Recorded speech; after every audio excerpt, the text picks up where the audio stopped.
சிவாய நம்ம ஐயா சொல்லுங்க. ஐயா சிவாய சொல்லுங்க ஐயா. இங்க தமிழகத்துல இருந்து அண்ணாமலை இருந்து ஓரம் கட்டி போட்டு தெரியுது. அண்ணாமலை ஓரம் கட்டுறாங்க. ஆமா, எல்லா விவரத்தையும் நம்ம பார்த்துட்டோம். சரி, உங்க கருத்தை சொல்லுங்க கேட்போம். அண்ணாமலையை ஓரம் கட்டினா தமிழ்நாடு பிஜேபி அப்புறம் பழைய மாதிரி தான் ஒத்த ஓட்ட பாஜகன்னு சொல்லுவாங்க. அந்த நிலைமைக்கு போயிடும். நான் சொல்லல, இன்னைக்கு பாருங்க அத்தனை தொண்டர்களும் அண்ணாமலை பின்னாடி தான் இருக்காங்க. புரியுதா உங்களுக்கு? தலைவர்கள் எல்லாம் கவர்னர் கனவுல அவ்வளோ நேரம் மிதந்துகிட்டு இருக்கான் தமிழ்நாட்டுல. நம்மள இன்னைக்கு கவர்னர் ஆக்கிட மாட்டாங்களா, நாளைக்கு ஆக்கிட மாட்டாங்களா? ஆனா அண்ணாமலை மட்டும்தான் இந்த கட்சியை எப்படியாவது வளர்க்கணும், தமிழ்நாட்டுல இந்த பிஜேபி கால் விடணும், ஆட்சி பிடிக்கணுங்கிற எண்ணத்துல அண்ணாமலை மட்டும்தான், அண்ணாமலையும் பாஜக தொண்டர்கள் மட்டும்தான் இருக்காங்க. ஆனா சாதாரண ஒன்றிய பொறுப்புல இருக்கிறவங்க கூட சிலர் கனவுல நமக்கு எம்எல்ஏ சீட்டு கொடுத்துட மாட்டாங்களான்னு கனவு கண்டுட்டு இருக்கான். இப்ப இந்த கட்சி எப்படி உருப்படும்? இல்ல அதில் இந்த லட்சணத்துல அண்ணாமலை வேற ஓரம் கட்டுறாங்க. ஓரம் கட்டிட்டு போங்கய்யா, போய் தொலைங்கய்யா. அதனால எதுக்கு மொத்தமா போய் அதிமுக கிட்ட அடமான வச்சிட வேண்டியதானே கட்சிய? இப்போ அதான் செய்வீங்க. இப்போ அதுதான் ஒன்றும் பிரச்சனை இல்லை. அதனால ஏன் ஒண்ணு புரிஞ்சுக்கோங்க, அண்ணாமலையை ஓரம் கட்ட முடியாது. அண்ணாமலை அப்படி ஓரம் கட்டப்பட்டால் ஒருவேளை அண்ணாமலையுடைய வளர்ச்சி பிடிக்காம இவனுக்கு ஏதாவது பண்கொள்ளக்கும் குடைச்சல் கொடுத்தான்னு வச்சுக்கிடுங்க. இங்குள்ள பிஜேபி பெரிய தலைகள்லாம் கொடுத்தான்னா பிஜேபிக்கு தான் நட்டம், அண்ணாமலைக்கு நட்டம் கிடையாது. புரியுதா உங்களுக்கு? வேற ஹலோ, சரி சரி ஐயா, நீங்க ஒன்றும் வருத்தப்படாதீங்க. அண்ணாமலை ஓரம் கட்டுற மாதிரி தெரியுது. சரி, எந்த ஃபங்க்ஷனும் கூப்பிடுறது இல்ல. சரி, அண்ணாமலை கட்சி வரது எல்லாரும் தெரியும். ஆமா. எல்முறை அந்த வளர்த்துருவாரா?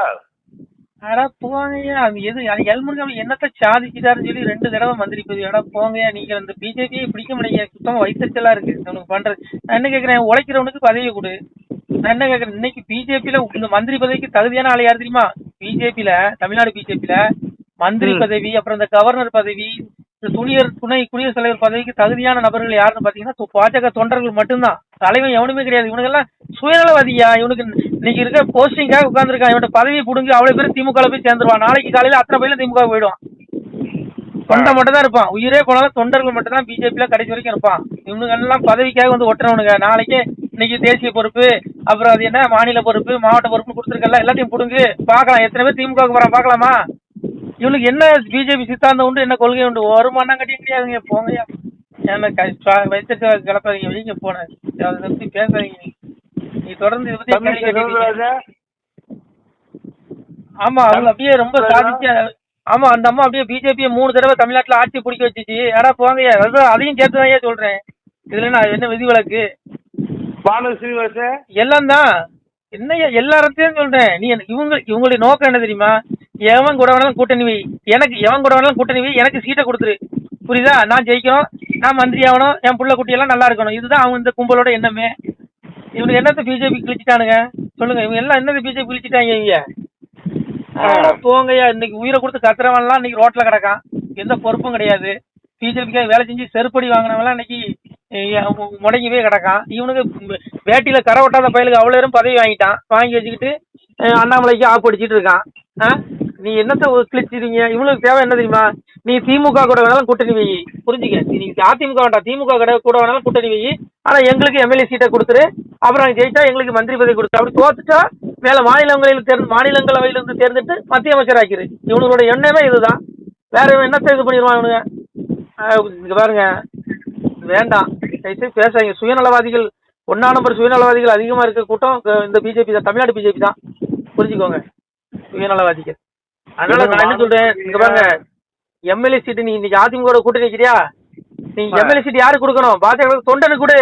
எதுக்கு கொடுத்தவனுக்கே கொடுக்குற? இவன் யாருக்கு கொடுப்பான் தெரியுமா? பாரதி கொடுப்பான், நயினாருக்கு கொடுப்பான், பொன் ராதாகிருஷ்ணன் கொடுப்பான். அப்புறம் இன்னும் ஏற்கனவே எவன்லாம் நின்று தோத்தானா மண்ணை கவுண்டானா அவனுக்கு தான் கொடுப்பான். புரியுதா உங்களுக்கு? எவன்லாம் தோத்து மண்ணா போனானுங்களோ அவனுக்கு தான் நீ சீட்டை கொடுப்பானுங்க அவனுங்க. இதுக்கு நாங்க உனக்கு நாங்க கீழே நின்று மேடைக்கு நின்று உனக்கு நாங்க பூஜா தூக்கிட்டு போகணுமா? ஆனா போய் அண்ணாமலை இல்லாத பிஜேபி எங்களுக்கு தேவையில்லை. இதான் நான் சொல்றேன். இதான் பாஜக லட்சோதி தொண்டர்கள் அண்ணாமலைக்கு ஆதரவாளர்கள் அவ்வளவு தான் சொல்றான். அதனால இங்க பாருங்க, விட்டுருங்க. இவனுக்கு சுயநலவாத பேசல வைத்திருக்கா இருக்கு. இவனை விட்டா இவனுக்கு திமுக கூட கூட்டணி வைப்பாயா, எழுதி வச்சுக்கோங்க. சிவாய நம. திருச்சிட்டம்பலம், தில்லையம்பலம், பொன்னம்பலம். சிவாய நம. உறவுகளே, சிவ அன்பர்களே, தற்போது தாங்கள் இந்த வீடியோவில் பார்க்கக்கூடிய இடத்துல ஒரு சிவாலய திருப்பணி ஒன்று நடந்து கொண்டிருக்கிறது. இந்த இடத்துல பார்த்தீங்கன்னா முன்பு ஒரு காலத்தில் வந்து ஒரு சிவாலயம் இருந்திருக்குது. அதாவது இந்த ஏரியா வந்து இப்போ வந்து ஒரு தென்னை மரங்கள் பனைமரங்கள் சூழ்ந்த காடாக இருக்கிறது. முன்பு ஒரு காலத்தில் இங்கே ஒரு ஊர் இருந்ததாக சொல்கிறாங்க. ஆனால் இப்போது சுற்று வட்டாரத்தில் 5 கிலோமீட்டர் சுற்றுலாவில் ஊரே கிடையாது, காடு. இப்போ இந்த இடத்துல ஒரு சிவாலயம் வந்து அமையிருக்கிறது. இந்த சிவாலயத்தில் வந்து இருந்த அந்த சாமியுடைய திருமேனியை வந்து எடுத்து வச்சிட்டோம். திருப்பணி முடிஞ்சதுக்கப்புறம் பிரதிஷ்டை பண்ண இருக்கிற உறவுகளே, தற்போது இந்த வீடியோ பார்க்கக்கூடிய உறவுகள் தங்களால் முடிந்தால் ஒரு சின்ன உதவி செஞ்சு கொடுங்க. எங்கள் இடத்துல பொருளாதாரம் இல்லை, அதனால் பார்த்திங்கன்னா அந்த வேலையெல்லாம் அப்படியே நின்று போச்சு. பாருங்கள், இந்த அப்படியே பாதியிலே நிற்கிது இந்த சிவாலய திருப்பணி வந்து. பக்த கோடிகள், அன்பு உள்ளங்கள், தயவுசெய்து நீங்கள் உதவி செய்ய விருப்பமுள்ள உறவுகள் உதவுங்க. உங்களுக்கு கோடி புண்ணியம் கிடைக்கும். இந்த சாமியோடைய அருள் அனுகிரகம் உங்களுக்கு கண்டிப்பாக கிடைக்கும். இது வந்து ஒரு புகழ்பெற்ற சிவாலயம்னு கூட சொல்லலாம். சாமியோட திருமேனி எடுத்து வச்சிட்டோம்.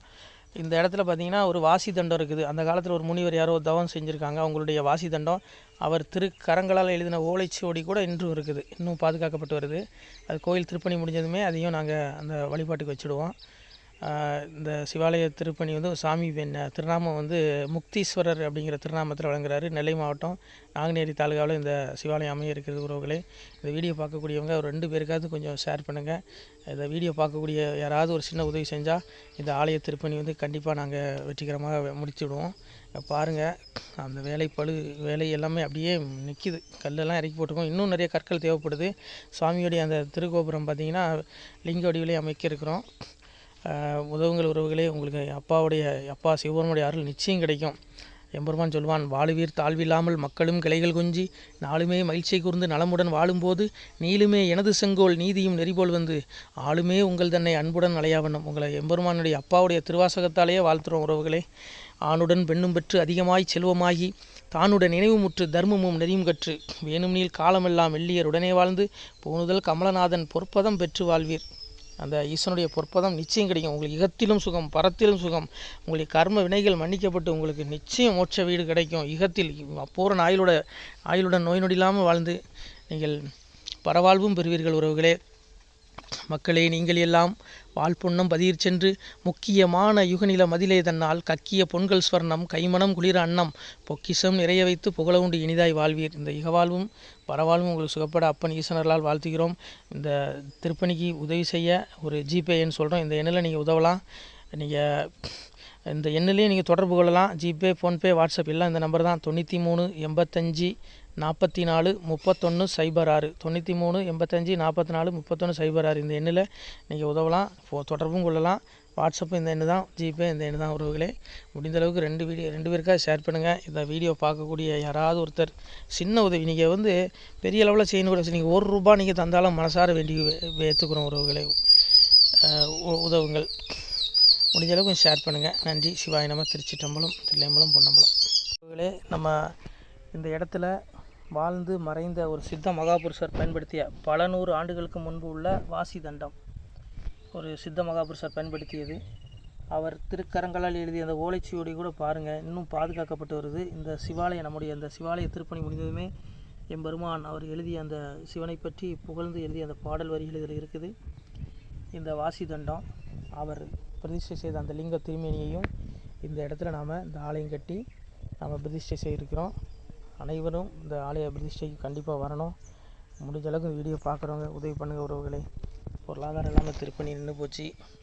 முடிஞ்ச அளவுக்கு ஷேர் பண்ணுங்கள், உதவுங்க. நன்றி. நம சிவாய. திருச்சிற்றம்பலம், தில்லையம்பலம், பொன்னம்பலம்.